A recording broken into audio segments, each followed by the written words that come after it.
Et si je te disais qu'il existe une manière de vivre où plus rien ne peut t'atteindre? Ni les insultes, ni l'échec, ni même la perte. Imagine un état d'esprit où tu restes calme alors que tout s'écroule autour de toi. Ce n'est pas de la magie, c'est une discipline ancienne. Épictète, un esclave devenu philosophe, a transmis 13 principes capables de transformer ta façon de penser, d'agir et de ressentir. Mais attention, ce que tu vas entendre ici n'est pas pour tout le monde. C'est brut, radical. Et ça remet en question tout ce que tu crois savoir sur la force mentale. Regarde bien jusqu'au bout, car la dernière idée, la plus simple mais la plus puissante, pourrait faire basculer ta perception de la vie pour toujours. C'est là que tout se joue. La première chose qu'Épictète nous enseigne, c'est de faire une distinction claire entre ce qui dépend de nous et ce qui ne dépend pas de nous. Cette simple prise de conscience change tout. Si quelque chose échappe à ton contrôle, alors pourquoi t'y attacher? Pourquoi souffrir à cause de ce que tu ne peux changer? Le stoïcien ne nie pas la réalité, il la traverse. Quand quelqu'un l'insulte, il ne réagit pas comme une flamme au vent. Il reste stable. Pourquoi?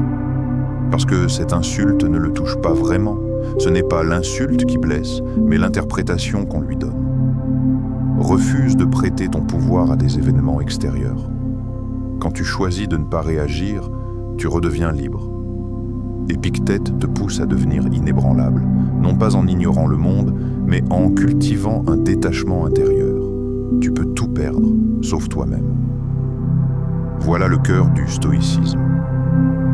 Ce que tu penses être une injustice ou une trahison n'est qu'un jugement. Change le jugement, tu changes la douleur. Tu es le maître de ton esprit. Les événements n'ont aucun pouvoir sur toi tant que tu ne leur en donnes pas. C'est ça, la liberté vraie, celle que personne ne peut enlever. Un autre pilier du stoïcisme, c'est l'acceptation radicale. Épictète disait « Ne cherche pas que les choses arrivent comme tu veux, mais veux-les comme elles arrivent. » Cela ne signifie pas se résigner, mais ne pas gaspiller d'énergie contre le réel. Quand quelque chose survient, le stoïcien l'accueille, puis il agit avec sagesse, non avec agitation. Ce calme vient du fait qu'il sait que l'univers ne lui doit rien. Rien ne doit se passer comme il veut. Ainsi, chaque difficulté devient une occasion. Un obstacle devient une épreuve devient un enseignement. L'homme stoïque transforme tout ce qui lui arrive en matière à croissance. Il ne fuit pas la douleur, il l'utilise, il ne nie pas l'échec, il s'en nourrit. Le stoïcisme n'est pas une méthode pour ne plus souffrir, mais pour ne plus être détruit par la souffrance. Car la douleur est inévitable, mais la souffrance est une option. Il faut donc s'entraîner à supporter le rejet, l'échec, la solitude. En les regardant non comme des ennemis, mais comme des exercices. Comme Épictète l'enseignait, ce n'est pas ce que tu perds qui t'affecte, mais ta dépendance à cette chose. La paix vient de l'intérieur, jamais de l'extérieur. Tant que tu cours après le contrôle de ce monde, tu perdras le tien. Le stoïcisme nous invite aussi à la préparation mentale, ce qu'Épictète appelait la préméditation des mots. Cela consiste à imaginer, avant qu'elles n'arrivent, toutes les choses désagréables qui pourraient te survenir. Non pas pour devenir pessimiste, mais pour se fortifier intérieurement. Ainsi, quand la vie te frappe, tu ne tombes pas dans la surprise ni le désespoir. Tu étais prêt, tu savais que ça pouvait arriver. Cette préparation t'empêche de surévaluer le confort ou la stabilité. Le stoïcien ne croit pas que demain lui est promis. Il ne dépend donc pas de demain pour vivre aujourd'hui. Il se prépare à la perte, à la trahison, à la maladie, même à la mort. Et cela lui donne une force que peu d'hommes possèdent, car en se préparant au pire, il cesse d'en avoir peur. Épictète ne nous demande pas d'être insensibles, mais invincibles.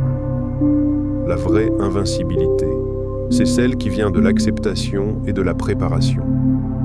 Quand tu as tout envisagé, rien ne peut te surprendre. Et quand rien ne te surprend, rien ne te détruit. Tu avances, solide, avec une âme entraînée comme un soldat. Voilà pourquoi le stoïcien impressionne. Il reste debout quand tout s'écroule, pas parce qu'il est de pierre, mais parce qu'il est prêt. Si tu es encore là, c'est que quelque chose en toi a résonné. Peut-être une fatigue du bruit, du chaos, des réactions impulsives. Peut-être un besoin de paix que personne ne peut t'offrir, sauf toi-même. Le stoïcisme n'est pas une vidéo qu'on regarde. C'est une route qu'on emprunte. Une fois qu'on y met le pied, on ne revient plus en arrière. Car plus tu avances, plus tu comprends que ce monde ne changera pas pour toi. C'est à toi de devenir ce roc que rien ne fait plier. Et parfois, il suffit juste de rester connecté à ce qui t'aide à rester droit. Ce n'est pas une invitation, ce n'est pas une demande, c'est une évidence. Si ça t'a parlé, tu sauras quoi faire.